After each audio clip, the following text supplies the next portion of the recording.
Hello friends, welcome back to my channel. আজ আমি খুব সিম্পল এবং খুব তাড়াতাড়ি করা যায় এমন একটা রেসিপি নিয়ে এসেছি। সেটা হচ্ছে ডিমের মালাইকারি। ডিমটা সেদ্ধ করে নিয়েছি ডিমের মালাইকারিটা করার জন্য। ডিমটা সেদ্ধ করে মাঝখানে কেটে ভাগ করে নিয়েছি এভাবে করে। আর ডিমটা সেদ্ধ করার সময় আমি সামান্য একটু লবণ দিয়ে নিয়েছি। এখানে আমি 5টা ডিম নিয়ে নিয়েছি। 5টা ডিম আমি সেদ্ধ করে কেটে নিয়েছি। আর আমার ডিমের মালাইকারিটা করতে যা যা লাগছে তা হচ্ছে আমি এখানে বড় বড় দুটো পেঁয়াজ কেটে ব্লেন্ড করে নিয়েছি। আর এখানে কাঁচামরিচটা আমি পেস্ট করে নিয়েছি। কাজু বাদাম এবং পেস্তা বাদাম আমি দুইটা মিলিয়ে হচ্ছে 7টার মতো দিয়েছি। 7টা আমি ব্লেন্ড করে নিয়েছি। 1 টেবিল চামচ আদা রসুন বাটা, গোলমরিচের গুঁড়া 1 চা চামচ,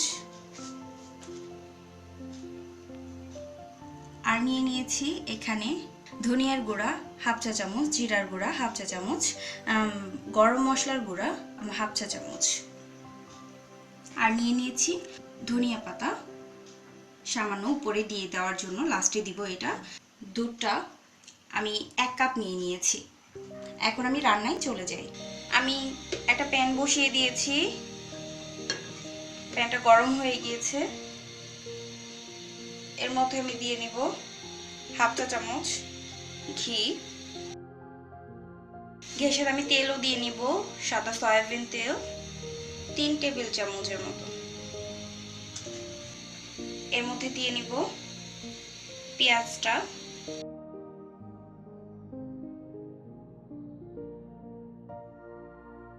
এর মধ্যে দিয়ে নিব আদা রসুনের পেস্ট 1 টেবিল চামচ,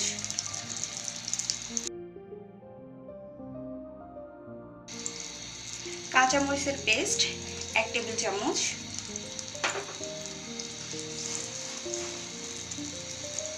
এটাকে আমি এখন একটু ভেজে নিব।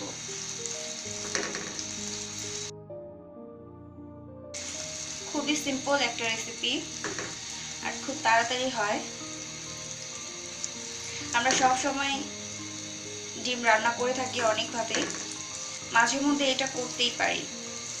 বিশেষ করে বাচ্চাদের জন্য একটু চেঞ্জ করে খাবার দেওয়াটা বেশি ভালো হয়, তাহলে তারা খাবারটা খেতে চায়। তো ওই ক্ষেত্রে হচ্ছে আপনি ডিম দিয়ে অনেক কিছুই করে দেন, কমন জিনিস, এইটা মাঝে মধ্যে করে দিতেই পারেন, বাচ্চারা খুব টেস্ট পাবে।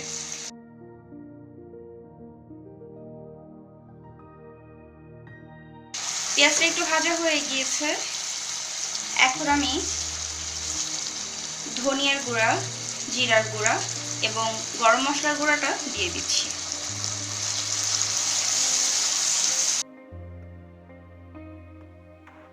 গোলমরিচের গুঁড়াটাও দিয়ে দিচ্ছি।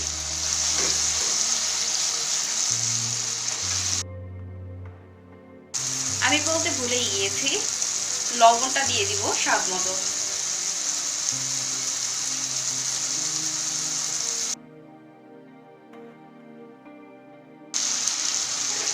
এবার দিয়ে দিব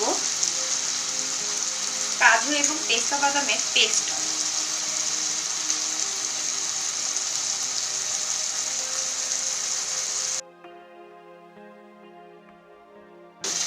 ভেজে নিচ্ছি। খুবই সুন্দর একটা স্মেল এসেছে বাদামটা দেওয়ার পরপরই।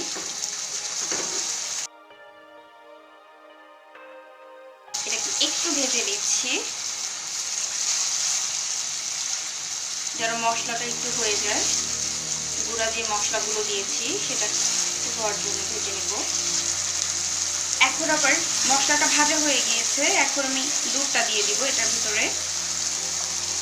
1 কাপ দুধ নিয়ে নিয়েছিলাম, সেই দুধটা দিয়ে দিচ্ছি।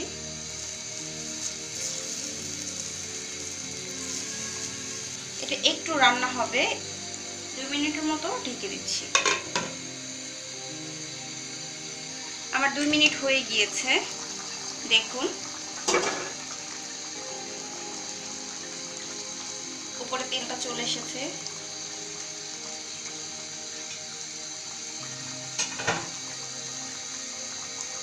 এখন আমি এর মধ্যে ডিমটা দিয়ে দিব। এইভাবে ডিমটা উল্টে উল্টে দিব।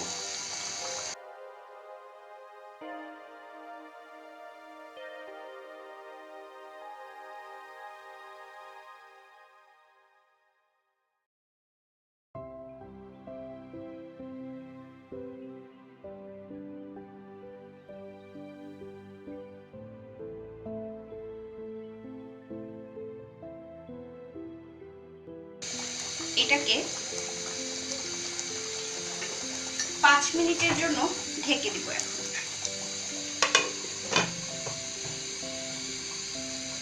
আমার 5 মিনিট হয়ে গেছে। আমি এখন ডিমটাকে উল্টে দিব।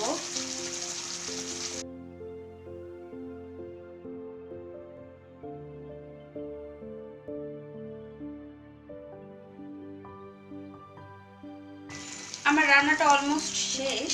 আমি এখন একটু শুধু ধনিয়া পাতাটা উপর দিয়ে ছিটিয়ে দিচ্ছি।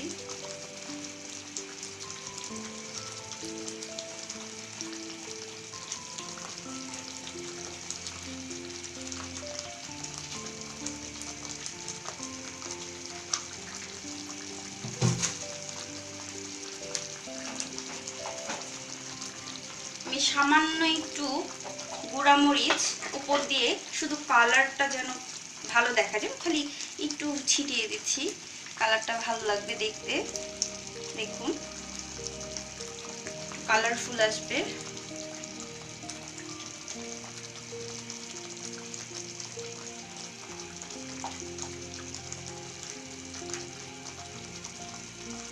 আর দিচ্ছি না, হয়ে গেছে। তো আমার রান্নাটা কমপ্লিট হয়ে গিয়েছে। আমি এখন সার্ভিং ডিশে আমি সার্ভ করব। আমার ডিমের মালাইকারিটা কমপ্লিট হয়ে গিয়েছে। এই রেসিপিটি আপনারা রুটি, পোলাও এবং ভাতের সাথে খুবই ভালো লাগে।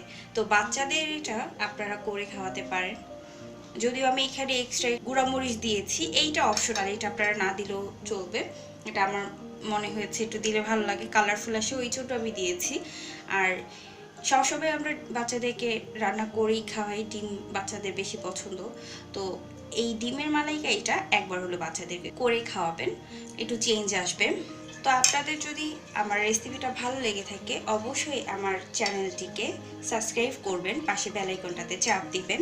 আর আপনাদের ফ্যামিলি মেম্বারদের সাথে অবশ্যই আমার রেসিপিটা অনেক অনেক করে শেয়ার করবেন। আর কেমন হয়েছে কমেন্টে অবশ্যই জানাবেন। সবাই ভালো থাকবেন, সুস্থ থাকবেন। আসসালামু আলাইকুম।